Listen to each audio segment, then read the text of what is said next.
ఓహ్!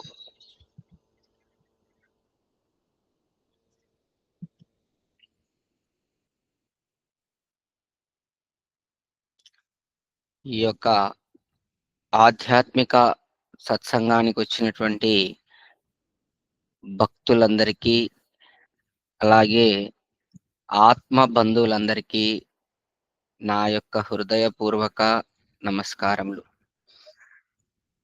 ఇక్కడ కలుసుకునే వాళ్ళందరూ గూడా శారీరక బంధుత్వం కాదు. ఆత్మ బంధువులు. శరీరంతో బంధువులు వేరు, ఆత్మ బంధువులు వేరు. ఎవరైతే ఆత్మను తెలుసుకోవాలని తాపత్రయం చెందుతుంటారో, ప్రయత్నిస్తుంటారో, అటువంటి వారి అందరూ కూడా ఆత్మ బంధువులే. కాబట్టి ఇక్కడికొచ్చే వాళ్ళందరూ గూడా ఆత్మ బంధువులు. ఆత్మ బంధువులు. ఇక్కడ కలుసుకునే వాళ్ళందరూ ఆత్మ బంధువులు.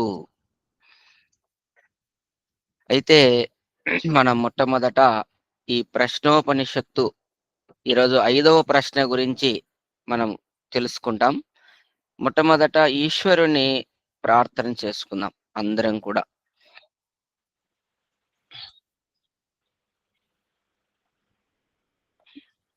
ఈరోజు ఈశ్వర ప్రార్థన మంత్రం వచ్చేసి స్తుతి మంత్రం.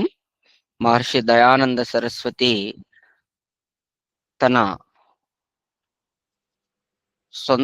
సొంతంగా రచించినటువంటి గ్రంథం ఇది. ఆర్యాభివినయం. 100 మంత్రాలున్నాయి. ఇందులో చాలా అద్భుతమైనటువంటి వ్యాఖ్యానం అనేది మహర్షి దయానంద సరస్వతి రాశారు. ఆ యొక్క వ్యాఖ్యానం తెలుసుకుందాం. ఓం ఉపహూత ఇహ గావ ఉపహూతో అజావయః అతో అన్నస్య కీలాల ఉపహూతో గృహేషునః క్షేమాయ వః శాంతై ప్రపద్యే శివం షగ్మం శంయోః. యజుర్వేదము 3వ అధ్యాయము 43వ మంత్రము. ఇహ ఈ లోకమున వహ మీ యొక్క శాంతై సుఖం. చూడండి ఇక్కడ శాంతై అంటే సుఖము. నహ మాకు, క్షేమాయ మేలు కొరకు, గృహేషు గృహములయందు, గావః గోవులు, ఉపహూతాః లభించినవి, అజావయః మేకలు గొర్రెలు, ఉపహూతాః ప్రాప్తించినవి, అథో తర్వాత, అన్నస్య కీలాలః అన్నరాశులు, ఉపహూతాః ప్రాప్తించినవి. ఓ స్వామి, శన్యోః ఈ సుఖ సాధనములతో, శివం అంటే శుభము, శంయోః సుఖ సాధనలతో. ఇక్కడ శంయోః అనే పదం 2 సార్లు ఈ మంత్రంలో రావడం జరిగింది. గమనిస్తూ ఉండాలి అందరూ. ఇక్కడ శంయోః అంటే సుఖ సాధనములు. అంటే మనం సుఖము రావాలంటే దాని సాధనాలు అనేవి మనకు ఉండాలి. సాధనాలు లేకుండా సాధ్యం కలగదు. కాబట్టి అటువంటి సుఖ సాధనాలతో షగ్మం ఉత్తమ సుఖాన్ని ప్రపద్యే పొందుదుముగాక. చూడండి, చాలా చాలా అద్భుతమైనటువంటి మంత్రము. ప్రతి మంత్రంలో కూడా మనకు జ్ఞానోదయం కలుగుతుంది. ఉత్తమ జ్ఞానాన్ని మనం పొందుతాం. ఇక్కడ ఈ మంత్రం ద్వారా దయానంద మహర్షి వ్యాఖ్యానం చూడండి. ఓ పశుపతి. చూడండి, పరమాత్మను మహర్షి ఏమని సంబోధన చేస్తున్నాడు చూడండి, ఏమని పిలుస్తున్నాడు. ఓ పశుపతి అంటే పశువులకు పతి, తండ్రి. అంటే పశువులను పుట్టించినటువంటి ఓ తండ్రి. గమనించాలి అందరు కూడా. ఇక్కడ పశువులనేటివి మనము పుట్టించలేదు. అవి అవి పరమాత్మ ద్వారా పుడుతున్నాయని ఇక్కడ గుర్తుపెట్టుకోండి. పశుపతి, నీ కృప వలననే ఉత్తమ పశువులు, గోవులు, గేదెలు, గుర్రములు, ఏనుగులు, మేకలు, గొర్రెలు మున్నగునవి. చూడండి, ఇలాంటివన్నీ కొన్ని పదాలు ఇక్కడ మనకు దగ్గరగా ఉండేటివి మనకు చూపిస్తున్నాడు. గోవులు, గేదెలు, గుర్రాలు, ఏనుగులు, మేకలు, గొర్రెలు, ఇవన్నీ కూడా ఇలాంటివన్నీ. అలాగే అన్నరసము అంటే అన్నాది పదార్థాలన్నీ. రోగనాశకములకు ఓషధులు. చూడండి, మనలో ఉన్న రోగాలు నాశనం చేసేటటువంటి ఓషధులు మాకు స్థిరముగా లభించుగాక. ఇవన్నిటినీ మాకు స్థిరంగా అంటే మళ్ళా మా నుంచి దూరం కాకుండా మా దగ్గరే ఉండేటట్టుగా, ఎప్పుడూ ఉండేటట్టుగా ఇవన్నీ మాకు లభించునుగాక. పదార్థములు లేక మేము ఎన్నడూ దుఃఖములను అనుభవింపకుందుముగాక.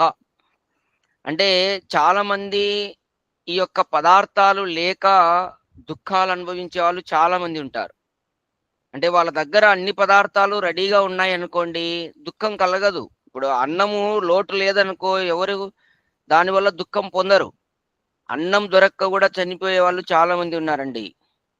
అలాగే మందులు దొరక్క చనిపోయే వాళ్ళు ఉన్నారు. ఓషధులు, అనారోగ్యం వచ్చి మందు దొరక్క దానికి ఏ మందు వాడాలనో తెలియక అట్లా జబ్బులు వచ్చి చనిపోయే వాళ్ళు ఉన్నారు. కాబట్టి ఈ విధంగా దుఃఖాలు పాలయ్యే వాళ్ళు ఉన్నారు.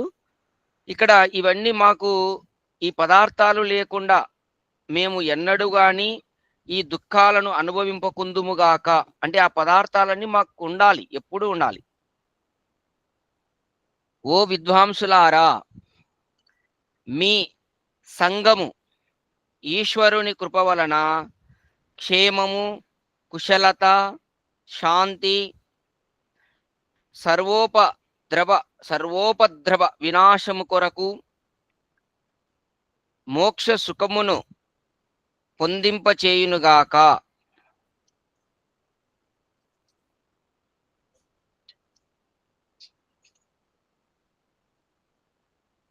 హలో, ఎవరు? మనోజ్, నేను గూగుల్ మీట్లో ఉన్నా, మళ్ళీ చేస్తా.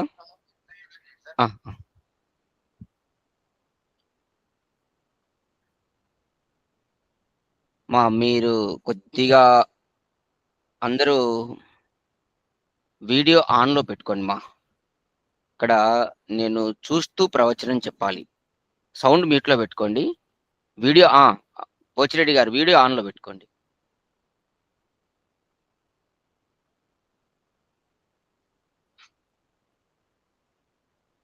వీడియో ఆన్లో ఉంటే నేను మీకు చెప్తున్నట్టు, మీ ముఖం ఎదురుగా మీకు చెప్తున్నట్టు ఉంటుంది, పాఠం చెప్తున్నట్టు, లేదంటే గోడకు చెప్తున్నట్టు ఉంటుంది. నాకు సెల్ఫ్ సాటిస్ఫాక్షన్ అని ఉండాలి కదా.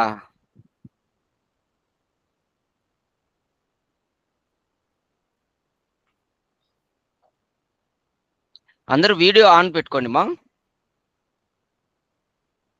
సౌండ్ మాత్రం మ్యూట్లో పెట్టుకోండి.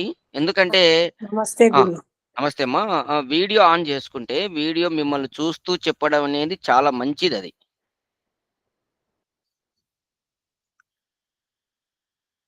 నాకు తెలుస్తుంది మీరు వింటున్నారా లేకపోతే ఊరికి అట్లా కొంతమంది అన్న అట్లా ఉంటే చూస్తూ చెప్తూ ఉంటే బాగుంటుంది. చూడండి, ఇక్కడ ఈశ్వరుని కృప వలన క్షేమము, కుశలత, శాంతి, సర్వోపద్రవ వినాశనము కొరకు మోక్ష సుఖమును పొందింపచేయునుగాక. ఓ పరమేశ్వర, మోక్ష సుఖము, ప్రజాసుఖము అభిలషించు నా ఈ 2 కోరికలు తగిన విధంగా నీవు పూర్ణము చేయుదుగాక. ఇక్కడ 2 కోరికలు భగవంతుని కోరుకుంటున్నాడు జిజ్ఞాసువు, భక్తుడు. ఏమని కోరుకుంటున్నాడు? ఒకటి, నాకు భౌతిక సుఖాలు అంటే నా ఇంట్లో అన్ని పదార్థాలు ఎల్లప్పుడూ స్థిరముగా ఉండాలి, నాకు దుఃఖం రాకూడదు. గోవులుండాలి, పశువులుండాలి, తర్వాత అన్నాది పదార్థాలు, అన్న రాశులుండాలంట చూడండి. అన్న రాశి ఇంట్లో. ఎప్పుడు అన్నానికి లోటుండకూడదంట అని ఇక్కడ భగవంతుడిని కోరుకుంటున్నాడు. అన్న రాశులు, అలాగే రోగనాశకములైనటువంటి ఓషధులు, ఇవన్నీ నా చుట్టూ ఎప్పుడు స్థిరంగా ఉండాలి. ఎందుకు నేను దుఃఖం అనుభవించకూడదు. దుఃఖము నాకు రాకూడదు. ఈ పదార్థాలు లేక నేను డబ్బుండాలి. ఇవన్నీ ఉండాలి. ఇవన్నీ ఉన్నప్పుడు మనకు దుఃఖం కలగదు. ఎప్పుడైతే మనకు లోటు ఉంటుందో అప్పుడే దుఃఖం ఉంటుంది. కాబట్టి దేవుణ్ణి ఈ విధంగా ఫస్ట్ కోరిక ఇది. ఇక రెండవ కోరిక ఏందంటే మోక్ష సుఖం కావాలని కోరుకుంటున్నాడు. ఈ 2 కోరికలు నాకు తగిన విధంగా నీవు పూర్ణము చేయుదువుగాక. ఓ భగవంతా! భక్తుల కోరికలు తీర్చుటయే నీ స్వభావము కదా! చూడండి దయానంద మహర్షి ఎంత అద్భుతంగా ఈ పాయింట్ అందరూ రాసుకోండి. భగవంతుని యొక్క స్వభావం ఏమిటంటే, ఎవరైతే భక్తుడై ఉంటాడో అతని కోరికను నెరవేర్చడమే ఆయన స్వభావం అది. పరమాత్మ స్వభావం. ఈ సృష్టి నిర్మించడం పరమాత్మ స్వభావం. అలా భగవంతుని స్వభావములో ఈ భక్తుని యొక్క కోరికలు తీర్చడం అనేది అతని యొక్క స్వభావం, పరమాత్మ స్వభావం అది. అయితే నువ్వు భక్తుని కావాల మొట్టమొదట. దొంగ భక్తుని కాకూడదు. నటన చేయకూడదు దేవుని విషయంలో. ఊరికే పైన కొద్ది కొద్దిగా అట్ట చేయకూడదు. భక్తుడు అందుకే గీతలో చెప్తాడు శ్రీకృష్ణ భగవానుడు, నా నిజ భక్తునికి. అక్కడ శ్రీకృష్ణుడు కాదు దేవుడు. శ్రీకృష్ణుడు చెప్తాడు ఇలా. భగవంతుడు చెప్తున్నట్టుగా చెప్తాడన్నమాట. భగవంతుడు ఏం చెప్తున్నాడు? నా నిజ భక్తునికి, ఎవరైతే నిజ భక్తుడై ఉంటాడో అతను నాకు ఎల్లప్పుడూ ప్రీతిపాత్రుడు. భగవంతునికి భక్తునివి కావాలి. భక్తుడైనటువంటి వాని కోరికలు తప్పకుండా తీరుస్తాడండి. ఇది భగవంతుని స్వభావం, పరమాత్మ యొక్క స్వభావం ఇది. ఋషులు ఈ విధంగా వాళ్ళు విశ్వసించారు. ఋషులు వేదంలో ఉంది ఈ విధంగా. 100కి భక్తులలో కూడా 90% మంది విశ్వసించరు. భగవంతుడు నిజంగా కోరికలు తీరుస్తాడబ్బా అంటే, తను కోరిన కోరిక తనకే నమ్మకం ఉండదు తీరుస్తాడో లేదో. అలాంటి కోరికలు కోరుతుంటారు. పూర్ణ విశ్వాసంతో కోరాలి. నీవు కోరుకుంటే దాన్ని ఖచ్చితంగా జరిగే విధంగా కోరాలి కోరిక. అప్పుడు ఆ కోరిక భగవంతుడు తప్పకుండా తీరుస్తాడు. నీవు భగవంతునికి భక్తునివి కావాలి. గుర్తుపెట్టుకోండి. ఆ విధంగా భగవంతుడు రెడీగా ఉన్నాడు భక్తుల కోరికలు తీర్చడానికి. మన దగ్గర లేట్ ఉంది. గుర్తుపెట్టుకోండి. తర్వాత ప్రశ్నోపనిషత్తులోకి వెళ్దాం. ఈరోజు ఇది స్తుతి మంత్రం. రోజు ఒక మంత్రానికి భాష్యము దయానంద మహర్షి రాసినటువంటి వేదమునకు వ్యాఖ్యానము మనం తెలుసుకుంటున్నాం.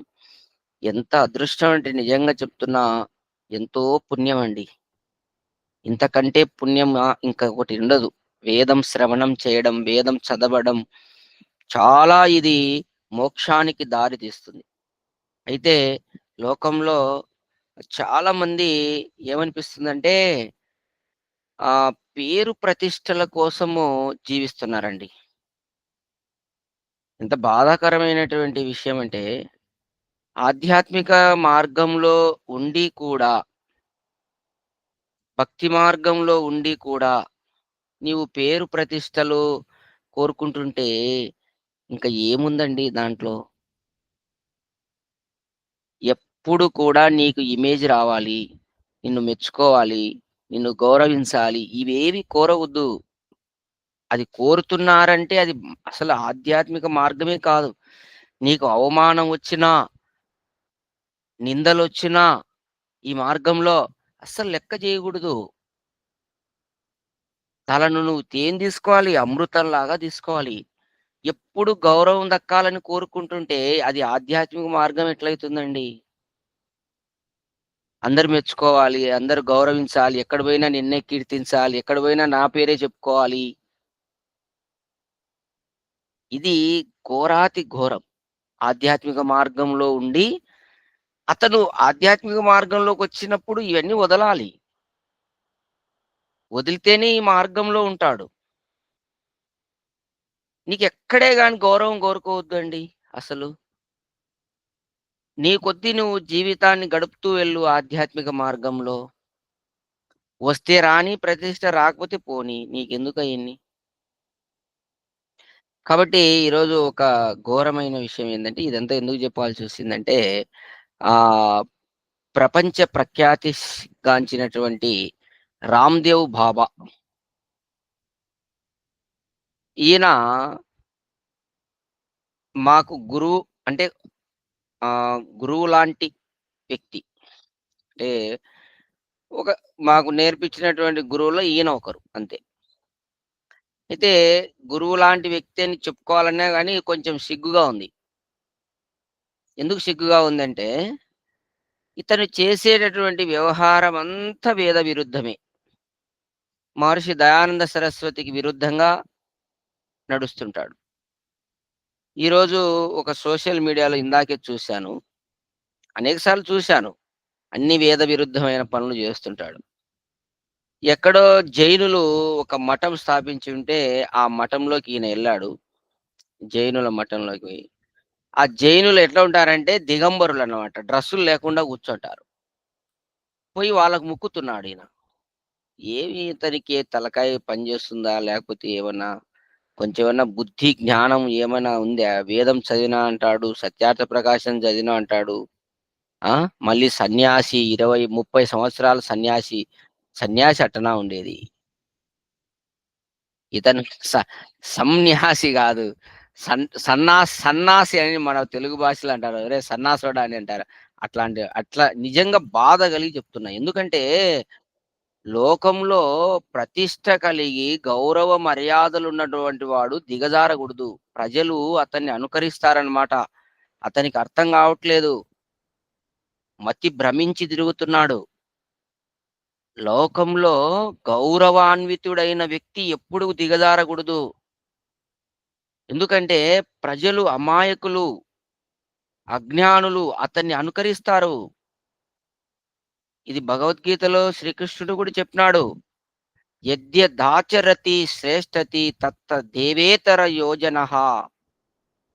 లోకంలో ఏ వ్యక్తి శ్రేష్ఠుడై ఉంటాడో అతన్ని ప్రజలు అనుకరిస్తారని చెప్పాడు.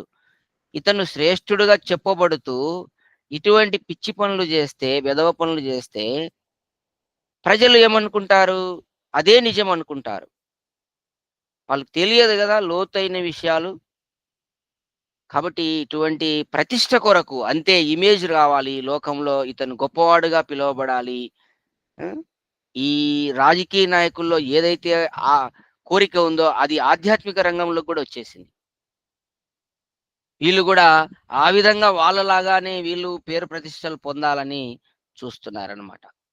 కాబట్టి మీరు ఈ యొక్క వీడియో చూస్తున్నటువంటి వారు యూట్యూబ్‌లో అయినా సరే, తర్వాత ఇక్కడ ఆహ్, గూగుల్ మీట్‌లో ఉన్నటువంటి భక్తులు, మీరు ఎప్పటికి గూడా మీకు పేరు ప్రతిష్టను ఎక్కడే గాని కోరుకోకండి. నిరాడంబరంగా ఉండండి.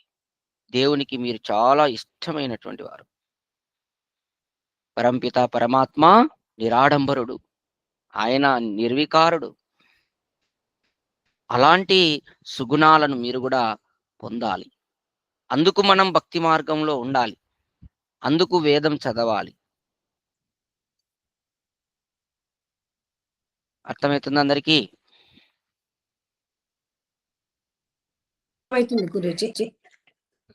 చూసుకోండి ఏవైనా మనలో దోషాలుంటే సరిజేసుకోవడానికే దేవుడు అవకాశం ఇస్తున్నాడు. అనుక్షణము మన దోషాలను సవరించుకోవడానికే, మన దోషాలను సవరించడానికి పరంపిత పరమాత్మ మనందరినీ ఒక చోటికి చేరుస్తున్నాడు. ఇంకా మన లోపల ఏదైనా తెలియకుండా ఏ మూలన, ఏ మూలన దాగి ఉన్నా గాని వెతికి దాన్ని బయటికి తీసుకొచ్చి దాన్ని నాశనం చేయండి. దోషం అనేదే మన మనస్సులో, ఆత్మలో, శరీరంలో ఎక్కడ ఉండకూడదు. వెతికి, వెతికి ఇప్పుడు ఎలుకలు మనం ఇంట్లో ఏడన్నా బియ్యం మూటలున్న సాట ఎతికి, ఎతికి దాన్ని చంపి బయట పడేస్తాం గదా! అట్లా. ఎందుకంటే అవి ధాన్యాన్ని ఎంత నాశనం చేస్తాయి గాబట్టి, అట్లా మనల్ని నాశనం చేసేటటువంటి గుణాలు ఏవున్నా గాని వెతికి, వెతికి దాన్ని బయటికి తీసిపడేయి. అందుకు దేవుడు మనకు అవకాశం ఇచ్చి, మనందరిని ఒక చోట చేరుస్తున్నాడు. గూగుల్ మీట్ ద్వారా. మీ దోషాలు మీరు సవరించుకొని దూరం జేసుకోండి. మంచి దివ్య గుణాలను పొందండి. పరమాత్మ గుణాలను పొందండి అని మనల్ని ఒక అవకాశంగా ఇక్కడికి అందరినీ జత చేస్తున్నాడు పరంపిత పరమాత్మ. ఆయన సత్ప్రేరకుడు. భక్తుడైన వాణ్ణి నిరంతరం ప్రేరణ చేస్తుంటాడు పరంపిత పరమాత్మ. కాబట్టి అందరూ కూడా పేరు ప్రతిష్టలను ఎప్పుడు కోరుకోవద్దు. అవమానం జరిగిందా? అమృతం అనుకోండి. అమృతం అక్కడ అమృతం పొందావు నువ్వు. ఒకవేళ గౌరవం దక్కిందా? అది నువ్వు విషంగా భావించు. ఎందుకంటే నీవు గౌరవం దక్కిన చోట నీకు గర్వం పెరుగుతుంది. అహంకారం వచ్చేస్తుంది.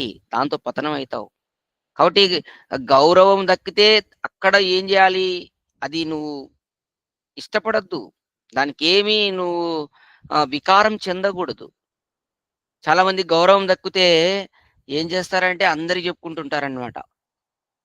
నాకిక్కడ భలే గౌరవించినారు. అసలు నాకక్కడ ఎంత పెద్ద సన్మానం జరిగింది. నన్నందరూ మెచ్చుకున్నారు. ఈ విధంగా చేస్తుంటారు. అందరూ చెప్పుకుంటుంటారనమాట. అదంతా గూడా అతన్ని వినాశనం కొరకే. అర్థమైతుందమ్మా?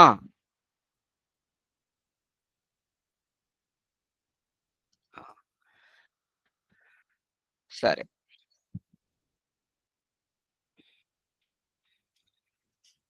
ఎక్కడే గాని మీకు గౌరవం దక్కినప్పుడు దాన్నేం చెప్పుకోవాల్సిన అవసరం ఏం లేదు.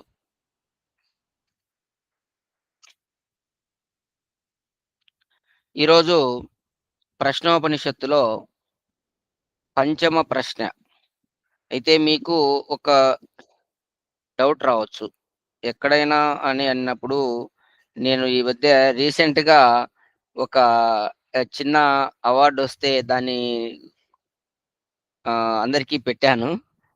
అది మీకు కొంతమందికి అట్లయితే ఈయన సార్ గూడా పెట్టాడే గదబ్బా! అని అనుకోవచ్చు. నేను నా కోసం గాదు.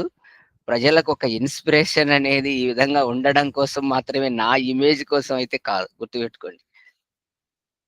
అంటే మనం ఇన్‌స్పిరేషన్‌గా తీసుకోవాలా అనే ఉద్దేశంతో పెట్టాను గానీ, నా పేరు ప్రతిష్టల కొరకైతే కాదు.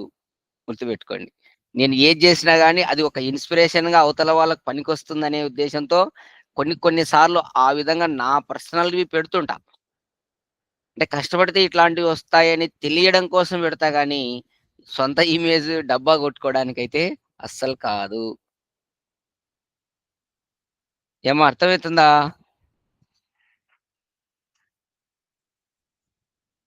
అర్థమైతుంది గురూజీ. సరేమ్మా. సరే ఈరోజు ఐదవ ప్రశ్న చూడండి. అత హైనం శైభ్యః సత్యకామః ప్రపచ్చ స యోహ వై తద్భగవన్ మనుష్యేషు ప్రాయానాంత మోంకార అభిధ్యాయీత కతమం వావసతేన లోకం జయతీతి. చాలామంది అనుకోవచ్చు, యూట్యూబ్‌లో చూస్తున్నటువంటి వాళ్ళు గూడా, ఈయన రామ్‌దేవ్ బాబాను విమర్శించేంత గొప్పవాడా అని అనొచ్చు. రామ్‌దేవ్ కాదు, ఎవ్వరైనా సరే వేద విరుద్ధమైనటువంటి పని చేస్తే ప్రతి మానవునికి కూడా హక్కు ఉంటుంది. గుర్తుపెట్టుకోండి. భగవంతుడు ప్రతి మానవునికి కూడా హక్కిచ్చాడు. ఎవ్వరినైనా విమర్శించవచ్చు తప్పు చేసినప్పుడు. ఆ స్వేచ్ఛ ఉంది ఈ భూమండలంలో. భగవంతుని రాజ్యంలో. తప్పు చేసినప్పుడు స్ట్రెయిట్‌గానే చెప్పవచ్చు. ఎంత పెద్దవాడైనా సరే. ఎవ్వరికీ భయపడగొద్దని దయానంద మహర్షి చెప్పాడు. ఎంతటి బలవంతుడైనా సరే. గుర్తుపెట్టుకోండి. ఈ ఆయుధాన్ని మీ దగ్గర పెట్టుకోండి. అన్నీ మనకు వేదం ఆయుధాలిస్తుంది. ఆయుధాలన్నీ పెట్టుకోండాలి. అస్త్రశస్త్రాలున్నప్పుడే విజయాలనేది సునాయాసంగా వస్తాయి. తర్వాత ఈ పంచమ ప్రశ్న చూడండి ఒకసారి. అతః గార్గ్యుని ప్రశ్నానంతరం 4వ ప్రశ్న ఎవరు అడిగారు? గార్గ్యుడు అడిగాడు. దాని తర్వాత పిప్పలాద మహర్షిని చేరి శైబ్యః సత్యకామః, శిబిపుత్రుడు సత్యకాముడు, రాసుకోండి 5వ ప్రశ్న సత్యకాముడు. ఇతను 5వ జిజ్ఞాసు ప్రశ్న అడుగుతున్నాడు. ఇతను ఎవరంటే శిబిపుత్రుడు. ప్రపంచ ప్రశ్నించెను భగవన్ స్వామి. చూడండి ఎంత గురువు గారిని సంబోధన చేసేటప్పుడు ఇట్లా భగవన్. భగవన్ అంటే సంస్కృత పదం, అది దానికి తెలుగులో ఏంటంటే స్వామి. మీరు కూడా ఏదైనా ప్రశ్నించేటప్పుడు గురువు గారిని ఇట్లా స్వామి, గురూజీ ఇట్లా ప్రశ్నలు ముందు సంబోధన ఉండాలి. అవన్నీ ఏం లేవు. అదే అది అది ఎట్లా వచ్చింది, ఇదే అది అంటుంటారు. ముందర ఏం ఉండదు అన్నమాట. అది ఇది ఎట్లా అండి? నేర్చుకోవాలి. ప్రశ్న అడిగేటప్పుడు దాని ముందర గురూజీ లేదంటే స్వామి ప్రశ్న ఆ విధంగా రావాలి. మీట్లో అట్లా కాదు పెట్టండి. గురూజీ, ఆ, అది పిల్లప్పటి నుంచి వచ్చింది కదా, పూర్వజన్మ నుంచి రాలేరా, సంస్కృతం లేదు కదా మాకు. ఓకే, సంస్కృత ఆ. పదాలతో పిలిచాలని ఏం లేదు రామచంద్రారెడ్డి గారు. పూర్వజన్మ సంస్కృతం అనేది మాకు ఉంటే గనక ఆడికి కొంతవరకు ఉంది కాబట్టి నీ మాటలు, నీ ఈ యజ్ఞంలో పాల్గొనడం ఇవన్నీ చేస్తున్నాం మేము. సంతోషం. మాకు వీటికైనా సంతోషమే. మాకు పూర్వజన్మ సుకృతం లేదు కదా గురూజీ. నో ప్రాబ్లం అండి. మెల్లిమెల్లిగా ఆ. తెలుసుకోవాలండి. అందరికీ ఒకటేసారి రాదు. కొందరికి బాగుంటుంది, కొందరు తక్కువ ఉంటుంది, కొందరు పెంచుకోవాలి, మళ్ళీ పెంచుకోవాలి. వినంగా అట్లా. వినంగా మనం పెంచుకోవాలి. అందుకు. చాలా మంది ఇలాంటి వ్యవహారం నడుపుతుంటారండి రామచంద్రారెడ్డి గారు. మీరని కాదు, చాలా మంది నేను లోకంలో తటస్థయితుంటారు కదా, ఎట్లా పడితే అట్లా ప్రశ్నలు అడుగుతుంటారు. అట్లా కాకుండా ఇక్కడ ప్రశ్న అడిగే విధానం కూడా మనము ఈ గూగుల్ మీట్ ద్వారా మనం అదే నేర్చుకోవాల్సిందనమాట. అట్లా కాదు గురూజీ, నిన్న చెప్పలే 4వ ప్రశ్న. నిన్న అయిపోయింది, 4వ ప్రశ్న అయిపోయింది. 5వ ప్రశ్న. నిన్న ప్రవచనం లేదండి, ఈ రోజు ఉంది. నిన్న మెసేజ్ పెట్టి ఉన్నానే నిన్న నిన్న మేము చూడలే. నిన్న ఓకే నిన్న ఓకే, ఇంట్లో మా భార్యకు కొంత సీరియస్ గా నేది. సరే సరే ఇప్పుడు కూడా సూదులు అదో బేపిస్తుంటే కొంత సరే. గొంతుకు ఇన్ఫెక్షన్ వచ్చి. సరే సరే సరే. సరే అమ్మా, ఒక్కసారి అందరూ కూడా శ్రద్ధగా పదాలకు అర్థాలు తెలుసుకోండి. భగవన్ అంటే స్వామి. మనుష్యేషు మనుష్యుల యందు హవయ్యః సహ ఎవడు ప్రాయణాంతం యావజ్జీవము ఓంకారం ఓంకార వాచ్యమగు బ్రహ్మమును అభిధ్యాయీత ధ్యానము చేయునో సహ అతడు తేన ఆ ధ్యానముతో కతమం లోకం ఏ లోకమును వావా నిశ్చయముగా జయతి జయించును అని అడిగెను. చూడండి ఎంతటి చక్కటి ప్రశ్నలండి. నిజంగా ఆ కేనోపనిషత్తు కూడా అట్లనే ఎంత అమృతంలాగా ఉన్నింది. చదువుతూనే అక్కడ చెప్తున్నా గాని ఇక్కడ కూడా అంతే. ప్రతి ప్రశ్నలో కూడా చాలా మంచి ప్రశ్నలు. అసలు ప్రశ్న చూడండి ఎంత అద్భుతంగా అడిగాడో. పిప్పలాదుడు గార్గ్యుని ప్రశ్నకు సమాధానం చెప్పిన పిదప శిబికుమారుడు సత్యకాముడు మహర్షిని ఇట్లు ప్రశ్నించెను. భగవన్ స్వామి, మనుష్యులలో ఎవడేని యావజ్జీవము జన్మాది మరణ పర్యంతము బ్రహ్మచర్య పాలన ఉనర్చి సత్యము అహింసాది వ్రతములను ఆచరించుచు ఓంకార పదవాచ్య బ్రహ్మమును నిష్ఠతో ధ్యానించునేని అతడు పొందే లోకము ఏమిటి, ఎయ్యది, దేనిని జయించును, ఆ ధ్యానం వలన అతనికి ఎట్టి ఫలము కలుగునో చెప్పవలసినది. మీకు కూడా ఈ సందేహం వచ్చి ఉండాలి ఈ పాటికి. చేసే వాళ్ళకు, చేయని వాళ్ళకి ఏం రావులేండి, సందేహాలు రావు. ఎవరైతే క్రియ చేస్తారో వాళ్ళకు సందేహాలు వస్తుంటాయి. అనుష్ఠానం చేయకుండా ఉండే వాళ్ళకి సందేహాలు రావు. చూడండి ఇక్కడ ఎంతటి ఈ విధంగా ఈ సాధనా మార్గంలో ఉన్నటువంటి వారికి ప్రశ్న బాగా అర్థం చేసుకోండి. బ్రహ్మచర్య పాలన చేస్తూ సత్యము అహింసాది వ్రతములతో జీవనమును జీవిస్తూ ఓంకార పదవాచ్యము భగవంతుని యొక్క నామము ఓంకారము, అటువంటి బ్రహ్మనామమైనటువంటి ఓంకారమును నిష్ఠతో ధ్యానించేటటువంటి వాడు ఏ లోకమును పొందుతాడు, దేనిని జయిస్తాడు, అతనికి ఎట్టి ఫలము కలుగునో చెప్పవలసినది అని ప్రశ్నించాడు.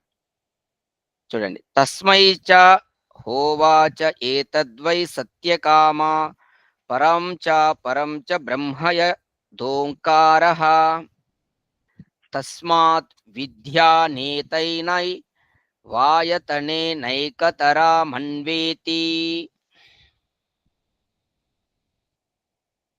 తస్మై ఆ సత్యకామునకు నహ పిప్పలాదుడు సహ పిప్పలాదుడు హ ఉవాచ ప్రకటముగా ఇట్లు చెప్పెను. సత్యకామాహ వై నిశ్చయంగా యత్ పరంచ ఆ పరంచ బ్రహ్మము, పరము అపరము అను బ్రహ్మము ఏయది కలదో ఏతత్ ఓంకారః అది ఈ ఓంకార పదవాచ్యమే.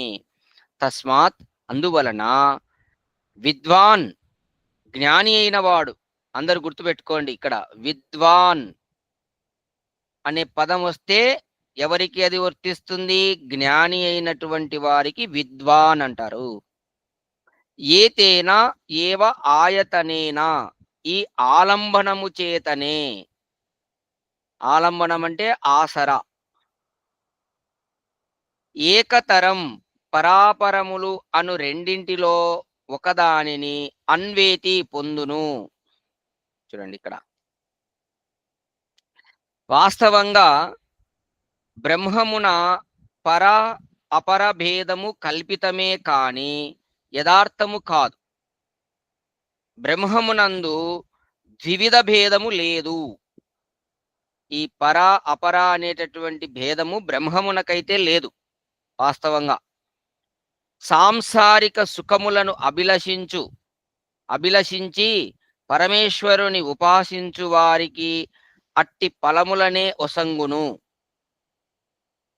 చూడండి, బాగా అందరూ అర్థం చేసుకోవాలి. సాంసారిక సుఖములను అభిలషించి పరమేశ్వరుని ఉపాసించు వారికి అట్టి ఫలములనే ఒసంగును. అంటే ఈ విశ్వంలో సాంసారిక సుఖాలు అంటే నాకు ఆరోగ్యం కావాలి, లేదు నాకు డబ్బు రావాలి, ఉద్యోగం రావాలి, నా పిల్లలకు పెళ్ళిళ్ళు కావాలి, ఇట్లాంటి సాంసారిక సుఖాలు ఉంటాయి. మా ఇంట్లో వాళ్ళకి అందరికీ ఆరోగ్యాలు బాగుండాలి, నాకు మంచి పెళ్ళి, మంచి మొగుడు రావాలి, లేదంటే మంచి భార్య రావాలి, ఇట్లాంటి సాంసారిక సుఖాలు భగవంతుని కోరుకుంటుంటారు. అటువంటి వారికి అట్టి ఫలములే భగవంతుడు ఒసంగును. పరమ సుఖము మోక్షానందము అభిలషించి ఉపాసించు వారికి అట్టి ఫలమునే నొసంగును. అయితే కొంతమంది ముముక్షువులు ఉంటారు, మోక్షం కావాలని కోరుకుని భగవంతుని ఉపాసిస్తుంటారు. అటువంటి వారికి అటువంటి ఫలితమే ఇచ్చును. సాంసారిక సుఖములను నొసంగు బ్రహ్మము అపరమనియు, ముక్తి ఫలము నొసంగునది పరమనియు కల్పిత వ్యవహారము. కొందరు ఇక్కడ ఓంకార పదము స్థూలమగుటచే అది అపరబ్రహ్మమనియు, తద్వాచ్యమగు పరమతత్వము పరబ్రహ్మమనియు కల్పింతురు. ధ్యానమున ఆలంబముగా ఓంకారమును గ్రహించి సాంసారిక సుఖములను అభిలషించు వారికి అట్టి సుఖప్రాప్తియే కలుగుననియు, పరమసుఖము పరమానందమును అభిలషించి ఓంకార ఆలంబనముతో బ్రహ్మమును ధ్యానము చేయు వారికి పరమసుఖ ప్రాప్తియే కలుగుననియు మహర్షి అభిప్రాయము. అయితే ఇక్కడ కొంతమంది ఈ విధంగా ఓంకార పదము స్థూలము అగుటచే అది అపరబ్రహ్మమని, తద్వాచ్యమగు పరమతత్వము పరబ్రహ్మమని కల్పింతురు. ఇది కొంతమంది కల్పించి చెప్పిన విషయాలు కూడా చెప్తున్నాడు ఋషి. అలాగే సాంసారిక సుఖాలనొసంగే బ్రహ్మను అపరమనియు, ముక్తి ఫలము నొసంగునది పరమనియు, అపరము పరము కల్పిత వ్యవహారమే ఇది. ఇది సత్యం కాదు. లోకములో ఇటువంటి పదాలు కూడా బ్రహ్మ మీద వాడినారు. అంటే సాంసారిక సుఖాలనిచ్చేటటువంటిది ఆ భగవంతుణ్ణేమో అపర బ్రహ్మం అని చెప్పారు, ముక్తి ఫలమునిచ్చేటటువంటిది పరబ్రహ్మం అని చెప్పారు. ఇదంతా కల్పిత వ్యవహారం. అయితే ఇక్కడ ఋషి యొక్క అభిప్రాయం ఏంటంటే, ఇక్కడ పిప్పలాద మహర్షి అభిప్రాయం ఏంటంటే, ఎవరైతే ఓంకారమును ఆలంబనంగా చేసుకొని అది బ్రహ్మ యొక్క నామము, ఆ నామమును బేస్ చేసుకొని ఆధారం చేసుకొని, అంటే దానిని ఆ బ్రహ్మ యొక్క నామము ఓంకారము అని గుర్తుపెట్టుకొని ఆ ఓమును స్మరించుతూ ఉంటే, ఆ స్మరించేటప్పుడు వాళ్ళ యొక్క కోరికలు సాంసారిక కోరికలైతే అవి భగవంతుడు తీరుస్తాడు.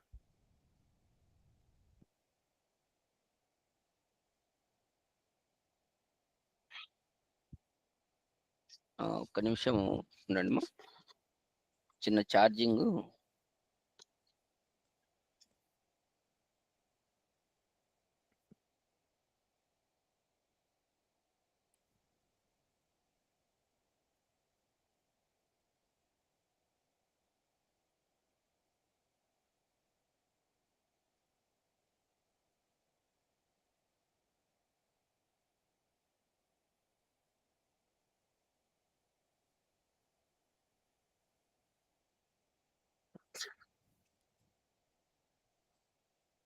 ఓం తత్సత్.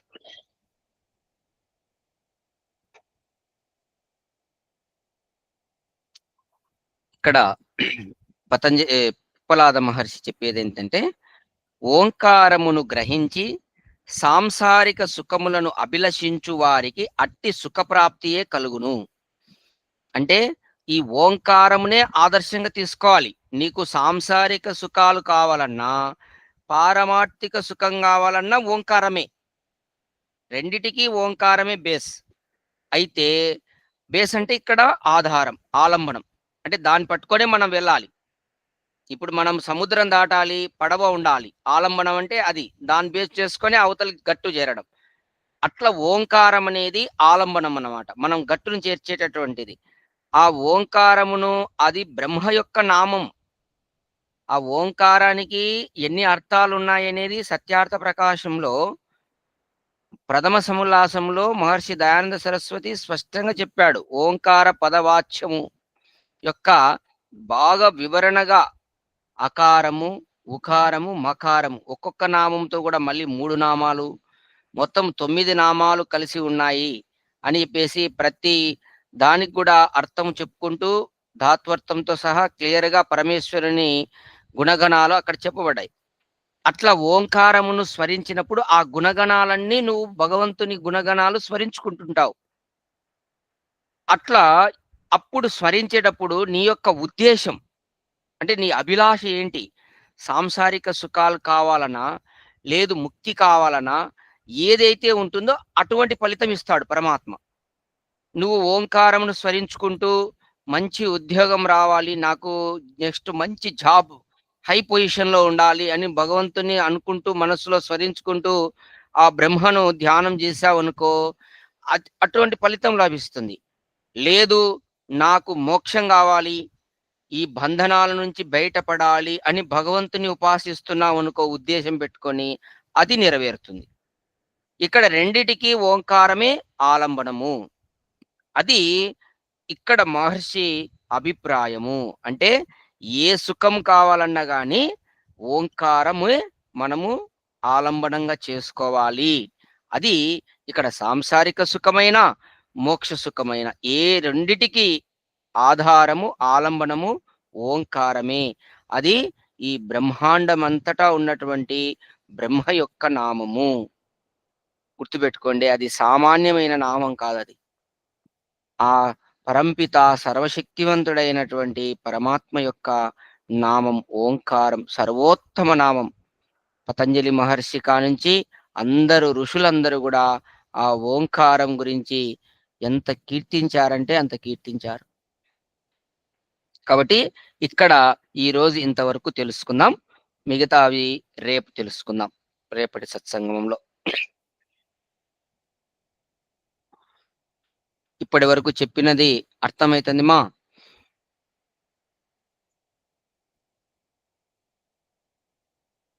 ఓకే అమ్మా, చాలా సంతోషం. ఇప్పటి వరకు చెప్పిన దాంట్లో ఏమైనా డౌట్స్ మీకు అంటే ఈ పాఠం సంబంధించినవి ఏమైనా డౌట్స్ ఉంటే అడగండి, లేదంటే ముందుకెళ్దాం శాంతి పాఠం.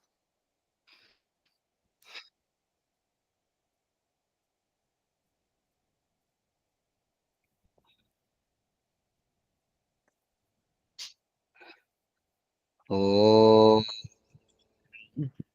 అసతో మా సద్గమయా తమసో మా జ్యోతిర్గమయా మృత్యోర్మా అమృతంగమయా. ఓం శాంతి శాంతి శాంతి. అందరికీ నమస్తే. నమస్తే నమస్తే గురూజీ. నమస్తే అమ్మా. నమస్తే అమ్మా. నమస్తే అమ్మా.